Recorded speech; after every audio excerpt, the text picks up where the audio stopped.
Good morning to all.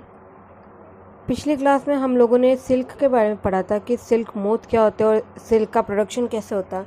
Now today we are going to read reeling of silk.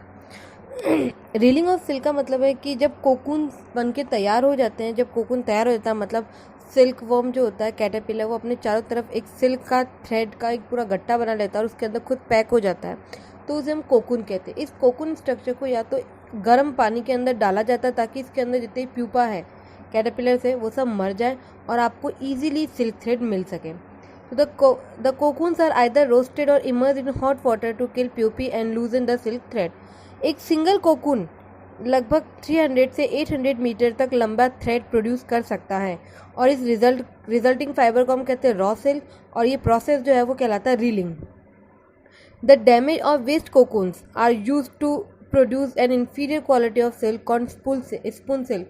बचे हुए बाद में जो वेस्ट कोकून्स होते हैं, जो मरे हुए कोकून्स होते हैं, उन कोकून का इस्तेमाल हम स्पून सिल्क बनाने में करते हैं। स्पून सिल्क काफ़ी लो क्वालिटी का सिल्क होता है। तो मैं आपको बता दूं फिर से कि रीलिंग ऑफ सिल्क क्या होता है।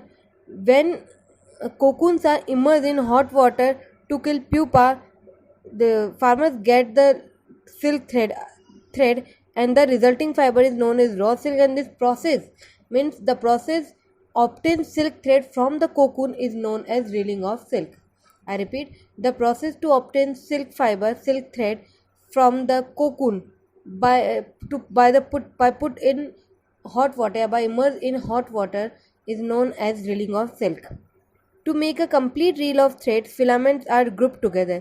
एक पूरी रील मतलब एक गट्टी, तो थ्रेड की एक पूरी रील पाने के लिए फिलामेंट्स को साथ में रखा जाता है। This adhere to each other because of the natural, ये एक दूसरे चिपक जाते हैं क्योंकि इनमें नेचुरल ग्लू या नेचुरल गम जो होता है वो रिलीज होता है सिल्कवर्म से। Twisting of silk thread is done to increase strength of the yarn. इन सिल्क थ्रेड को ट्विस्ट किया जाता है, गूथा जाता है ताकि जो सिल्क फाइबर है उसका जो स्ट्रेंथ है वो काफ़ी ज़्यादा हो जाए, इसकी स्ट्रेंथ इंक्रीज हो जाए। These yarns are wound on spools and get ready for the weaving. उसके बाद ये जो यार्न्स होते हैं, twisting the fibre, by the twisting fibre we get yarns.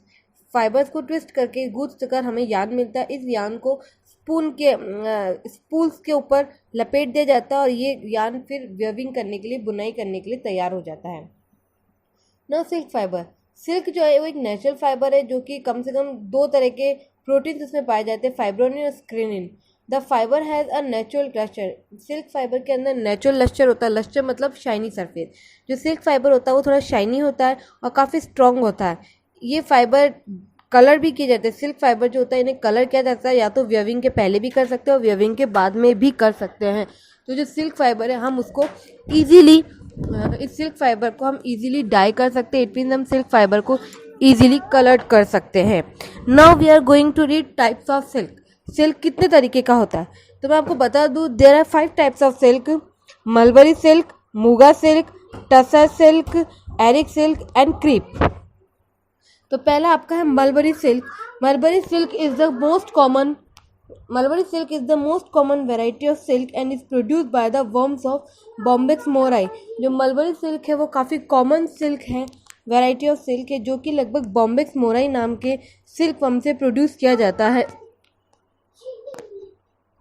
The worm feed on the leaves of mulberry plant. ये जो plant होता है, ये जो आपका बॉम्बेक्स मोराई होता है, ये मलबरी प्लांट की लीव्स के ऊपर अपना फूड लेता है। This silk is elastic. Bombyx mori से जो आपको सिल्क मिलता है यानी जो मलबरी सिल्क है, ये काफ़ी इलास्टिक होता है, लचीला होता है, स्मूथ होता है, सॉफ्ट होता है, लस्ट्रस होता है और कई ब्यूटीफुल कलर्स के अंदर इसे डाई भी कर सकते हैं। This type of silk is manufacture in the states of Karnataka, Tamil Nadu, Andhra Pradesh and Jammu Kashmir. इस तरीके का जो मलबरी सिल्क है ये आपको कर्नाटक, आंध्र प्रदेश, तमिलनाडु, जम्मू कश्मीर में मिलता है। नॉर्मली इसे मलबरी सिल्क इसलिए कहा जाता है क्योंकि बॉम्बेक्स मोराई से मिलता है और ये बॉम्बेक्स मोराई ऐसा सिल्क फॉर्म है जो आपके मलबरी प्लांट की लीव्स के ऊपर ही अपना फूड लेता है। मतलब ये मलबरी प्लांट्स की लीव्स पर ही मिलता है। मलबरी यानी शहतूत के पेड़ को कहते हैं मलबरी लीव्स। शहतूत की जो पत्तियाँ होती हैं उन्हें हम मलबरी लीव्स कहते हैं। नेक्स्ट है आपका मूगा सिल्क। मूगा सिल्क है, ये भी सिल्क फॉर्म एक तरीके का प्रोडक्ट है, ऑफ द सिल्क फॉर्म का ही प्रोडक्ट है। नॉर्मली जो सिल्क फॉर्म है वो है एंथेरा एस्यूमेनिस। एंथेरा एस्यूमेनिस सिल्क फॉर्म जो है उससे हमारा मूगा सिल्क हमें मिलता है। It is the pride of Assam. Means ये जो मूगा सिल्क है ये आपको आसाम के अंदर मिलता है normally. The pupae of this silk form feed on the leaves of som and soalu. Soalu plants, इसके जो प्यूपा होते हैं सिल्क वर्म के, ये नॉर्मली सोम के प्लांट और स्वालू प्लांट्स के ऊपर ही मिलते हैं।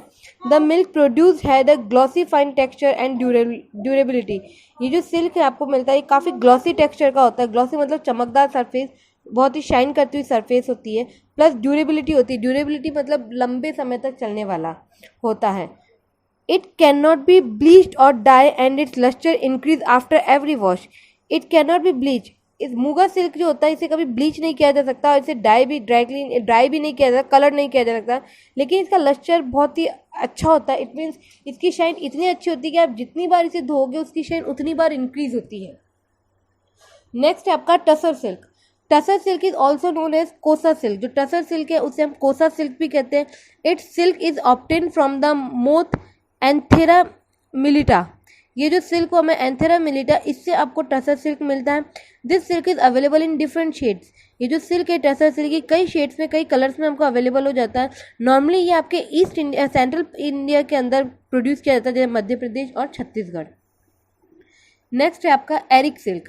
Eric silk is a type of silk produce from the species Philosamia ricini. जो एरिक सिल्क है ये आपके फिलोसोमिया रिकनी नाम का जो सिल्क वर्म है स्पीशीज है उससे मिलता है। Whose worms feed on the castor leaf, इसकी जो ये जो वर्म्स है, ये जो सिल्क वर्म है ये कैस्टर लीफ यानी अरंडी के जो पेड़ पत्तियां होती है उनके ऊपर अपना फूड लेते हैं। It is found in the north eastern part of the India, ये नॉर्मली नॉर्थ ईस्टर्न पार्ट में पाया जाता है। It also known as non violent, ये जो सिल्क वर्म होता है थोड़ा नॉन वायलेंट होता है। एंडी और इरादी सिल्क, इससे आपको एंडी और इरनादी सिल्क मिलता है। This silk is very soft warm and is use to make shawls and quilt due to its surface and warmness. क्योंकि ये सिल्क काफ़ी सॉफ्ट होता है, गर्म होता है, तो इसीलिए इससे सबसे ज़्यादा शॉल और रजाइयाँ बनाई जाती है क्योंकि काफ़ी सॉफ्ट और गर्म होता है। नेक्स्ट है आपका क्रीप। क्रीप भी एक तरीके का सिल्क थ्रेड है जो कि आपको twisting individual threads of raw silk, जो रॉ सिल्क होता है उनको साथ में गुथने से जो थ्रेड आपको मिलता है वो होता है हमारा क्रीप, तो एक तरीके का सिल्क ही है। देन डबलिंग 2 और more of this together and twisting them again, फिर इन यार्न्स को हम 2 या 3 बार और ट्विस्ट करते हैं, इस तरीके से जो ये पूरा क्रेप बन जाता है, क्रेप सिल्क बनता है। मतलब ये कोई स्पेशल टाइप का सिल्क नहीं है, जो सिल्क फाइबर होते हैं रॉ सिल्क फाइबर होते हैं उन्हीं को हम ट्विस्टेड करके बनाते हैं। नो यूजेस ऑफ सिल्क, सबसे पहला है कि it is use for making dress material, saris, scarf, ties and pants. Normally जो सिल्क है उसका काम होता है ड्रेस मटेरियल बनाने में, साड़ियाँ बनाने में, स्कार्फ बनाने में, टाई बनाने में, पैंट बनाने में। It also use in curtains, cushion, soft covers and carpet, ये कर्टन, पर्दे, तकिए और कुशन्स के जो सॉफ्ट कवर्स होते हैं वो बनाने में प्लस कारपेट बनाने में काम आता है। It is use in the medical field for stirring the injured part, ये मेडिकल लाइन में भी काम आता है। मेडिकल फील्ड में जो घाव होते हैं, इंजर्ड पार्ट होता है शरीर का, उसको भरने के काम में आता है। आपका सिल्क का टॉपिक कंप्लीट हुआ। कल हम लोग वुल स्टार्ट करेंगे, तब तक के लिए थैंक यू।